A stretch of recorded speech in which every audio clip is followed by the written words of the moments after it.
All right, so Vicky Cool here is with Danny from Poolside at the Flamingo. How you doing, man? Pretty good. How are you? Real good, real good. Thanks for coming on the show today. So I understand we have a new EP that's coming out the next week or two, right? Yeah, so we've been methodically releasing single by single. It's a four-song EP. Three songs are out so far. The fourth song will be out at the end of this month, and that'll sort of, complete the full release, and the whole EP will be out then. So, And that's a pretty quick follow-up to the album that just got released last year. Are these tracks that songs that should have been on the album that you had kicking around, or no, it's funny, man. So, yeah, self-titled was released last year, 2023, and we just sort of wanted to get right back to work writing again because I had finished writing that 2023 album and just immediately thought I could write better material. And so I was just like, let's just jump right back into it and see what we can write, and started pumping it out and decided to go with an EP so we could get some of this new material out there faster. And so yeah, I mean this I feel like it's a little bit of a different style or vibe than the 2023 release. Not too different, but just a little bit, and it's more of what we want to be doing from here on out. And so we just wanted to get it out there real quick. so last year's self-titled album, easy to pronounce. This year Yeah. you go with Abacadora. Yeah, ACCABADORA is what it's called. Yeah. Abacadora. Yeah. And that means the finisher or mercy killer, right? Yeah, so it's from a Sardinian folklore. Our drummer just randomly was, I don't know, I guess he was trying to search for cool shit. And he's like, let's do this. And it's basically about a fabled woman who would visit the homes of dying people and I think like finish him off humanely. And so that's what the song is, sort of the title song of Cabadora is about that. And yeah, we just like the imagery surrounding it. So we're also big horror movie fans, and that seems sort of like a horror movie type thing, and it goes well with sort of what we do. Well, at least with this, people are definitely going to Google what the fuck that means. You know what I mean? At first, I thought I was dyslexic. I'm like, abracadabra. I'm like, Yeah. wow. I And then thought that we might run into that issue coming out the gate, but whatever. I don't think anyone's pronounced it right yet, but that's okay. well, learning curve there. Yeah. Yeah. So whenever I hear one of your tracks, the first thing that comes to mind is what kind of bastard psychotic would play this song right now. Yeah, that's sort of the vibe we have. It's a little all over the place. Yeah. But that's the key catchphrase from the poolside scene in the Fear and Loathing one, guy. Yeah, that's sort of where the name originated, as you may have guessed. Yeah, Fear and Loathing Las Vegas. It sort of goes back to, so before this, years and years ago, we were called Out for Blood, and I'm talking like 2005 or something like that, um, or even 2004. And we had a member change at the time, and it was like there were three other Out for Bloods, and we wanted to change the name, and every other name we thought of was already taken because we were coming up with your normal death, blood, death metal names. And I think we turned to our bass player at the time. We're like, first thing that pops into your head, and we were all fans of the movie, and he's like, Poolside at the Flamingo, and we're like, fuck it, let's just do it. we named it that, and that was like 2005. We haven't looked back. So we get some flack for it here and there, but it's sort of in that MySpace vein where bands used to, see you next Tuesday, Super Happy Storytime Land, Tony Danza Tap Dance Extravaganza. There's a lot of funky names out there in the genre. Now you guys got a couple of shows booked for the right around the release of the album, about five, six, is that right? Yeah, we're doing some EP release shows, quick little road trip, and then a couple shows around Colorado. So we're actually taking off in about a week. We're gonna hit Oklahoma and then Texas, Arkansas. Then we got a couple Colorado shows after that. So yeah, it's gonna be a good one. All those are listed on our site, poolsideattheflamingo.com, and all over our social media. So if anyone listening, wants to come out. And I took a look at their actual venues this time. I know you guys played some weird spots. That you did the tattoo shops, played at some Yeah. fucking girl's basement. Is that right? Dude, we love playing shows like that. I tell you what, I think these are all actual venues this time. That's true. We used to tour a lot and we would just play wherever. We played many basements, but that one was the sickest of all that you were mentioning.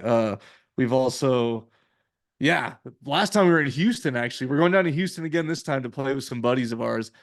And last time we played, there was in a tattoo shop, and it was wild, man. It was tiny, tiny place, playing on the ground, kids just knocking each other around. And it was a good time. Good time. I like to see the aftermath of a show like that. You know what I mean? I mean, how do you go back to business fucking first thing in the morning? Yeah, there's something always happens. I mean, that tattoo shop, it was like someone had a cooler of drinks next to where we were playing, and someone knocked it over and water spilled everywhere. And then it was like a slip and slide in the fucking mosh pit. It was crazy. Good times for sure. Yeah. So you So guys, so you guys all got your start because I mean, obviously it's your twin brother, but then you played in bands throughout middle school and things like that. Is that right? yeah, man, I mean, so my family owns, or my parents own a dinner theater in the small town we're from where they do like shows, like Annie and Sound of Music and shit. And they do those shows, they serve dinner and drinks. And so in middle school, we would clear out all the tables and chairs and just throw metal shows there. And yeah, I mean, we had this community of bands, it seemed like, that started when we were in middle school. A friend of ours, his older brother was in high school at the time, and they had a band. So we like thought it'd be cool to have a band. And over the next few years, we formed this like really cool scene in the area, Longmont, Colorado. And then bands from Denver started to come down to play this dinner theater venue that we were running.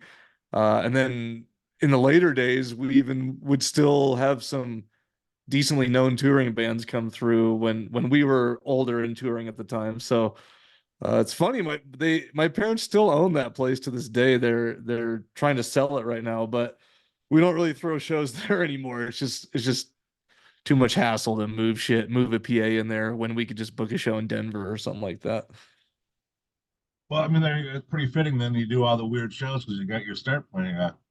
Yeah, and actually, a lot of bands that used to come through really liked the venue. It's super unique. It's not huge. You could probably fit about 150, 200 people standing, and it's like a wide and not very deep, but the stage is really wide and the acoustics are like perfect. And it has a whole lighting system and everything, so it's pretty cool venue. We just always had to load in a PA somehow or borrow one or piece one together from all the bands that would play.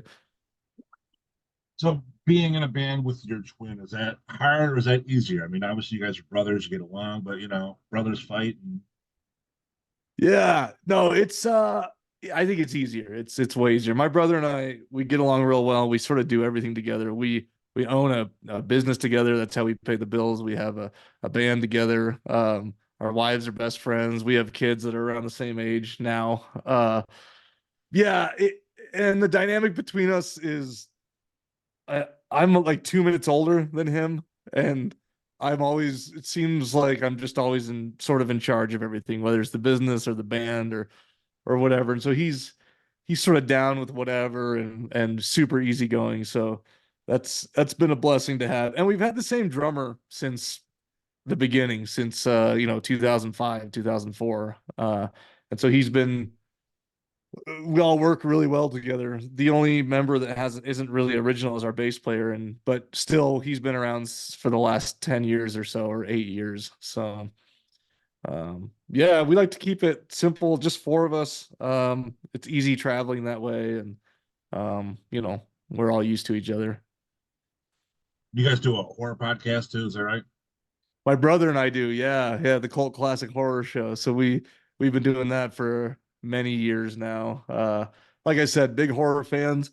We have two other buddies that host that with us, so it's four of us, and yeah, it's bi-weekly now. We watch cult classic horror movies, and not always, like sometimes we'll slip in a newer one, and we'll do a deep dive behind the scenes and talk about it. And we've interviewed some like B horror movie people too that it's interesting to talk to. So it's a fun time.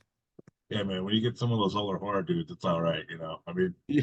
it's funny now because you go to the Comic Cons and things like that, and you'll see like the fucking like, he was a little kid in the movie. Now he's a grown adult, and you got to be like, hey, what was that like? And the guy's like, fuck off, man. It's like I don't even fucking remember, right? I Yeah, think some of those people, I wonder if they're happy with their existence, that their fame, came and went, and they barely even fucking remember it. But I guess they're still making money, so why not?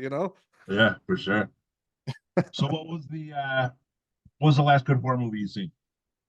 Oh man, like new one. Because I watched a lot of old ones too, but I'd have to say, just watched one last night that wasn't that bad. It was called Ghost Stories. It had Martin Freeman from The Hobbit in it, some random one from like 2018 that I just popped up on AMC Plus, and so I was like, "Fuck it, let's watch it." And I think it was meant to be a mini series, but it was pretty good. It was pretty good. Otherwise, we just watched Sinister for the podcast, and that's like an old favorite of mine. I've seen it a handful of times. Sinister is just like one of my go-tos for sure. Did you check But out Late Night with the Devil? Did you see that yet? oh, I loved it, man. Late Night with the Devil was awesome. It's Shudder's biggest release so far, and I think they're finally hitting their stride because there's been a lot of like really shitty Shudder original releases, but this one's good, man. And Decimal Chain did amazing, and yeah, I loved it. I loved it. It's funny you mentioned that Shutter had a bunch of shit filmed because at first I was like, man, this is bullshit. This channel sucks. It's nothing but crap. And then now we're getting some decent stuff on there. They are. They like there's some standouts. That one, Deadstream, was a big standout Shutter did for me. And then they did like Host that made a lot of money. That was good. And but otherwise, there's all these that pop up. They have great covers, but then you start to watch some of them and you're like, this isn't very good. See, but that's the good thing about streaming now, man. I remember years ago when you go to the store and rent a movie, you're stuck with that piece of shit. Oh You yeah. know what I mean? Oh yeah. You spent the money, you got it at your house, you don't got nothing else to watch. Plus, you got to get your lazy ass up off the couch to go fucking get it in and out. Yeah, that's true. That's true. Or the world of streaming's changed everything. I mean, something sucks, you can change that in 2 seconds. Yeah, that's the nice thing about it, for sure. And you guys got a MMA background too, is that right? I do. I do a little bit. Yeah, it's been a while. That's funny you bring that up. It's yeah, I would say it's been a good goddamn man, 7 years since I was seriously into that. I still train every now and then just for the hell of it. And like a couple buddies have a gym and we'll just go like do some rounds or something. But yeah, man, for like, I don't know, 8 to 10 years, I just trained like 6, 7 days a week and had some fights and stuff. It was a good time. It was fun. I don't know if I, recommend it for like long-term longevity, but it's fun. It seems like a go-to thing now. A lot of guys are into jujitsu, so they're always on the road. They make sure they get a place where they can roll around and do some things like that. Yeah, man, it's a cool culture. Like the jiu-jitsu and the Muay Thai, they're separate, but obviously they come together in MMA. But there's a lot of guys out there that are super passionate about just jiu-jitsu and there's a couple trains of thought. Like I went to a gym for a while that uh really didn't want you to train anywhere else. But these days, I think it's better. The last few gyms I've trained at, they're like, yeah, like please go experience other gyms if you can do drop-ins. If you're traveling, like hit up as many gyms as you want. A lot of gyms when people are traveling have drop-ins and stuff, so it's real nice. Yeah, my kid's into it. He's super into it. So I always tease Nice. him. I'll watch. I'm like, why don't you just call this shit angry cuddling, bro? I go, I got some of the gayest shit I've seen. And he's Yeah. like, okay. The more I like as I get older, the more like I can't knock it because I love it. I still would go train at a moment's notice if like an old friend called me up. But to just get in there and like get all fucking aggressive and mad and like and I don't know, it's the way these guys talk shit about each other when they're just supposed to fight. I'm not all about that. And the older I get, the more I'm like, why would I want to just fight people for fun? Like that's fucking stupid. Like we're just gonna get hurt, you know? Right, right. Yeah, it's definitely a young man's game there to want to go ahead. Yeah. What are you doing today? Go kick the shit out of this guy.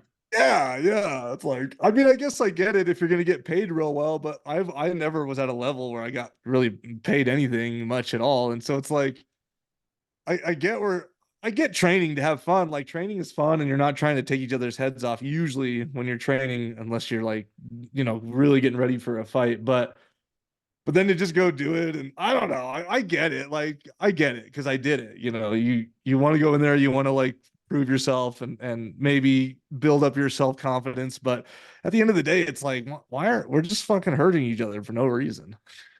Oh yeah, what are those? I think the adrenaline gets pumping. You know what I mean? And then, like, Yeah, my kid's only 13, but when he's been doing it for a while now. When he trains, it's versus grown men, like people in their 30s and 40s and shit. So sometimes they get yeah, a hard time dealing with the fact that a little kid is just kick the shit out of them. You know what I mean? yep, yep, yep.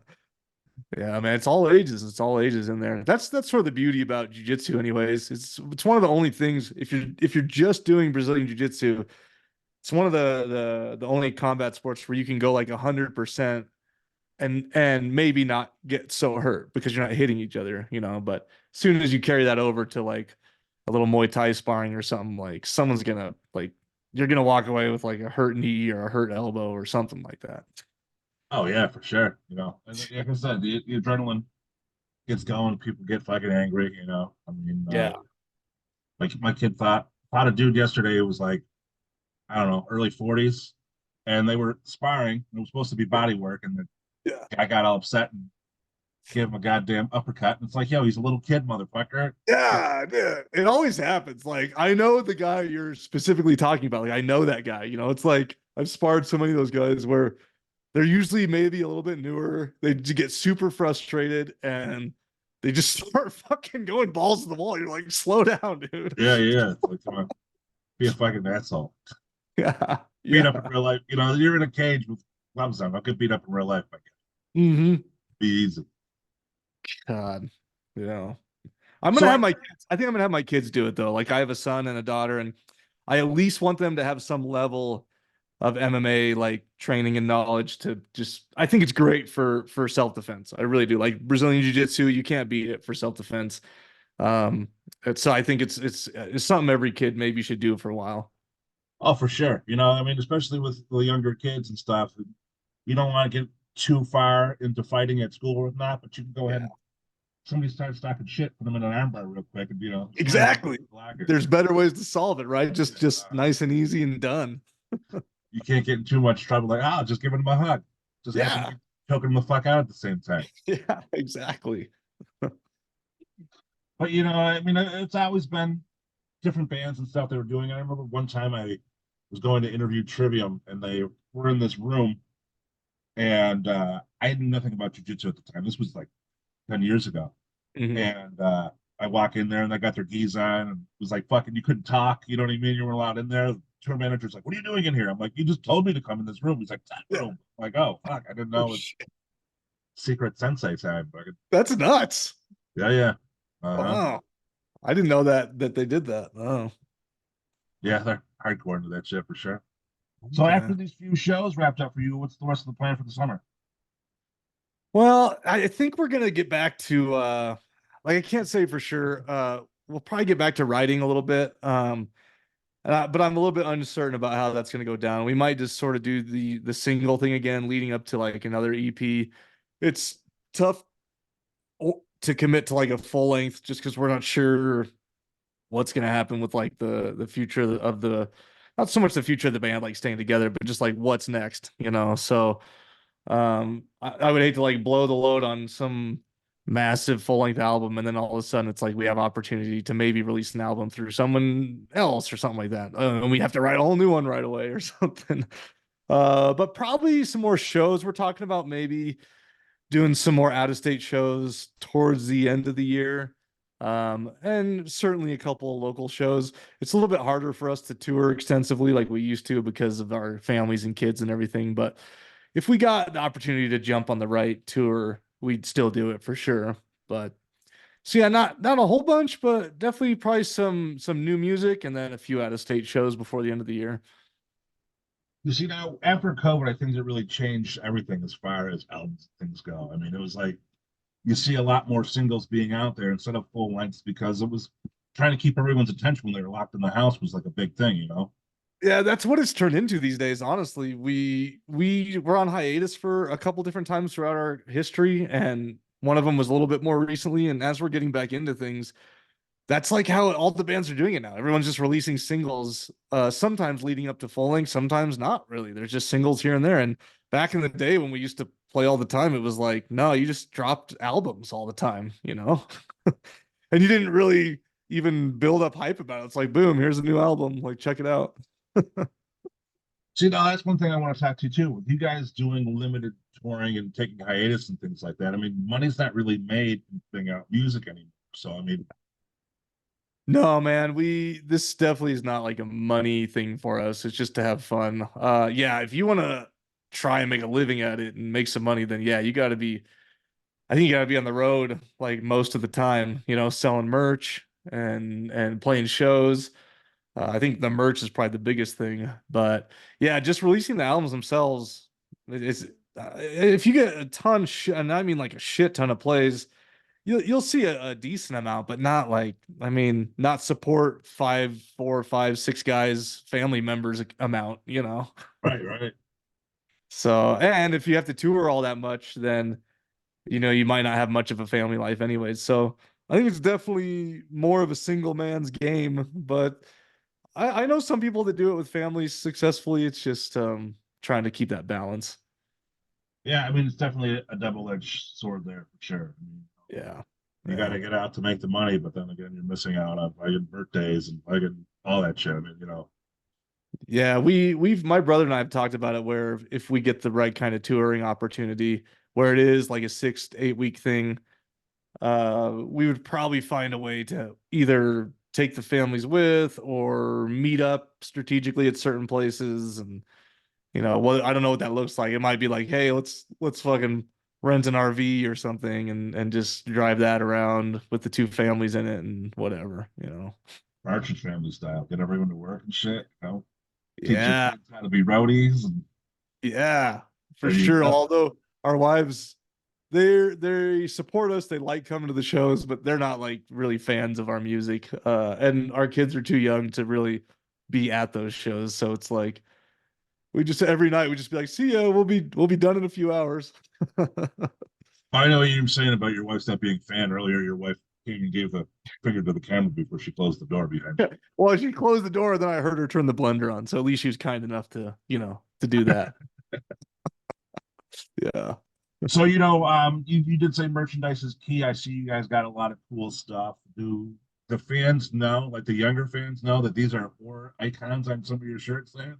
Uh I don't know about the young fans. It seems like most people that we run into do. You know, we haven't been out on the road for a while, but most people get the horror thing, you know. Maybe like the newer design is a Phantasm one that might be going over the heads of some of the fans, but because that's a little more obscure, but yeah, I hope they get it. They're like, oh, that's a nice witch you got on your shirt right there, like, Yeah, they might be like, "Oh, I don't know what the hell it's from. It's just some band I like," you know? yeah. No, we like to incorporate horror into almost not every design, but a lot of them, man, especially some of our older ones. Uh, a couple of the newer ones, like one's just the EP cover, and another one is like just a handmade design someone did that doesn't have anything to do with a movie. But yeah, we like to sneak in the movie ones. And then if you listen to our music, not so much on self-titled because we whipped that one up super fast, but this latest EP, all the sounds in it are from horror movies. There's like a wind sound at the end of the first song. That's from Evil Dead, the wind, the cabin wind sounds. And there's two different sections of like shining ambient sound. And then at the end of the album is like a shining-esque ball music. And then if you go back to our first album from 2006, that thing's just chock full of fucking samples. That was back in the day. You just threw up samples at everything, you know, and that's not only horror. We have samples from Fear and Loathing Las Vegas, from Saturday Night Live, from American Psycho, from Evil Dead. I mean, tons of shit on that one. You ever get one of the old horror guys and when you're on the podcast, tell them to record something for your album or anything like that? No, I haven't done that. I haven't. We don't really mix the music and podcast too much. We've talked about our band a little bit on the podcast. Uh, but it's been cool to talk to some of those people, and we've worked with a couple of them too. So my brother and I also are actors as well. So we, do films, we help produce films. That's sort of some of the business stuff that we do. And so it's been cool to we did a movie a couple years ago with like Bill Moseley from Texas Chainsaw 2 and Devil's Rejects and all that. And he was a really cool guy, like not just a normal old guy. You wouldn't think he'd be in those movies at all. And a handful of other people that it's been cool to work with. But yeah, rarely we have a lot of things going on and we don't really mix them a whole lot. He makes music too, right? Yeah, I think he was in a project or in a band with I think with Phil Anselmo from Pantera. Yeah, yeah, yeah. Uh-huh. Yeah. Yeah, I think they had some kind of side band going on. That's always cool, when you find out some of these dudes like you know who Ari Lehman is? Yeah, yep. He's at that Jason band. Original Jason. He's one of those kid ones that probably doesn't remember any of Friday the 13th part 1. Yeah, man. He's the boy at the end that jumps out That's there. Yeah, man. That's funny, and he's still doing shit. Now he's been in obviously a lot of independent horror films because of that, and is able to push those. But yeah, it was funny too. We were my brother and I did a film once that Kevin Bacon was in, and we had like a scene, and my brother and I sometimes we get in projects together. This was specifically a film with like two brothers in it. And Kevin Bacon, it's like he has his own little thing over here and blah blah blah blah, and he's not really hanging out. It was also COVID and a couple years back, and we get in this car, like we're supposed to escort him into this car, and because we're these thugs, and he's in there, and my brother, I guess, had to talk to him first, and so I just get in the car as part of the scene, and the camera's outside, so they can't hear what's going on in the car. I just sit down and Kevin Bacon's like, "So you're in a band, huh?" I'm like, "Yeah." He's like, "Yeah, my son plays that kind of stuff." Like, Did, cool. you ever hear So, Kevin's music? just on his posts, like just acoustic guitar shit. You know what I mean? Yeah, they played at the casino. I mean, they asked me to not the band, but the casino asked to take photos and shit. I went there and checked it. I'm like, what the fuck is this? It's just like him and his brother, right? Yeah, yeah, uh-huh. And don't they? I think they played in my small hometown. I think they just showed up. Like they didn't even really. It wasn't advertised or anything. Yeah, man. Uh-huh. That's pretty cool. Yeah, that is cool. Yeah, he's a cool guy. So with you and your brother being twins, do you guys go out of your way to not look like twins? I mean, I noticed, I don't know. When I looked at the fucking album cover or the bio that came through, I'm like, all right, these Yeah. dudes, which one are the twins? And I was like, okay. Yeah, no, we're fraternal twins, so not identical. We don't look alike. And we don't really no, we don't go out of our way. It's funny, that's just sort of how it happened. Like he can't really grow facial hair, and I always have some kind of beard going on. He's completely bald. I mean, if he grew it out, he would just have like the whole old man, Oh, horseshoe look around his head. And yeah, and then I got hair, and so yeah, it's crazy, man. I don't know. We just that's just how it turned out. If you listen to us, we sound very similar. His voice is like a little bit deeper than mine, but we sound almost, if you were going to catch us on the phone, you wouldn't be able to tell like which one's which. So that's the only way that we're similar, I think, at all. what do you think being fraternal twins? It's like really the easier twin to be, though, right? I mean, Yeah, I don't think I'd want to be an identical twin. I don't that would just be fucking weird, man. Like someone look exactly like you. I don't know. That would just yeah. I'm glad that we don't look alike at all. Unless we tell people, they don't even know that we're brothers. So and then when we tell them we're twins, they're like, oh, and we're like, no, like we really are. They're like, shut the fuck up. You know. So people are watching, they want to follow up, they want to check out the tour dates, they want to hear the new tracks and get the EP, things like that. Where do they go? What do they do for everything? I just go to poolsideattheflamingo.com. That we just linked out to everything there. You can buy all merch there, all albums there. The EP will be available there after May 22nd. That's the official release date. And then that'll lead you to some of our other sites. We did a video.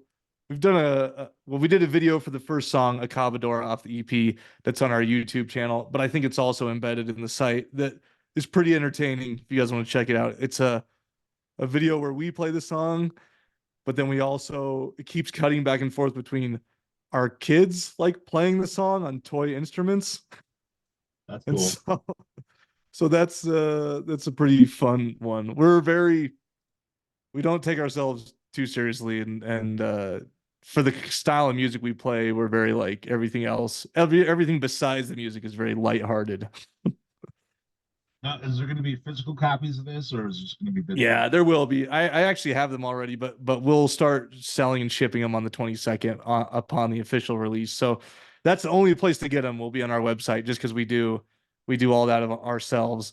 All our streaming is through Blood Blast Distribution. We partner up with them, but as far as physical media goes, we just still do all of that just ourselves. How fucking weird is that to ask somebody still, though? You're gonna be, oh, you're actually going to put music out? Like, people can buy it? It's just Yeah, digital bullshit. yeah, man, it's crazy. I actually like I'm not much of a collector, but some people like we get so many requests for vinyl. We don't have any vinyl yet, and everyone's like, "When are you gonna have vinyl? When do you have vinyl?" But yeah, in this day and age, with the younger generation, like CDs and shit, no one really needs all that stuff. We have cassette tapes. Someone did a run of cassette tapes for our first album, and so we have a bunch of those we'll have with us on tour. So I feel like some of that's coming back because retro is cool now. So I don't know where the fuck you're gonna get a cassette tape player, but we got cassette tapes too. Yeah, yeah. I mean, it's so weird. I mean, I just recently got a new car, and now that I'm thinking about talking to you, I'm like, there's nowhere to put anything in. There's no CD player. There's no No. tape player. I mean, I Yeah. got Bluetooth is what the fucking car has. I'm like, how Yeah, do I play exactly. anything I want? My kids are like, "What's a CD?" I'm like, "Yeah, I guess you wouldn't know. Why would you?" Yeah, right. Yeah, there's They no don't point. even know. They don't even really know what like DVDs or Blu-rays are because everything's streaming on demand now too. Yeah, it's nuts, right? I mean, Yeah. all that stuff. I mean, I have rooms full of old shit that I have CDs and DVDs and stuff where it's just like I was so big on having them when I was a kid, like back in the Yeah. day. And now I'm looking at them like, what the fuck do I do with these? I'm never gonna play this Yeah. shit again. Honestly, what I might try to do, my wife is in this huge decluttering thing right now where she's getting rid of like half my closet and shit. And I'm like, I might I might put up some of those old CDs for sale. Like there's people sell them on eBay, like that because they don't make them anymore for a lot of bands. And I got like when I was young, I bought like all of Pantera's CDs and like Sepultura, and I got even like Between the Buried and Me's first albums and stuff. Like I just got them sitting there on CD. Right. Yeah, you might as well sell them. What the fuck? Yeah, some people sell them, for like 50, $60 on eBay. Yeah, it's crazy. You look at some of that stuff. I mean, obviously you can't get it, so it's Yeah. supply and demand right there.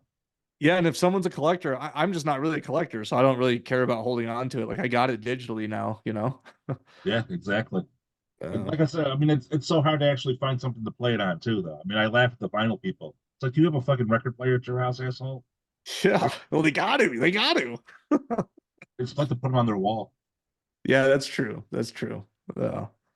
So All right, man. It's been a pleasure speaking with you. Hopefully, I get to catch you guys do a show. My basement is available, so if you're ever in town there. well, next time we're up in Buffalo, I'll let you know. We'll set up down there. All right, Bob. Have a good one, man. All right, you too. Take care.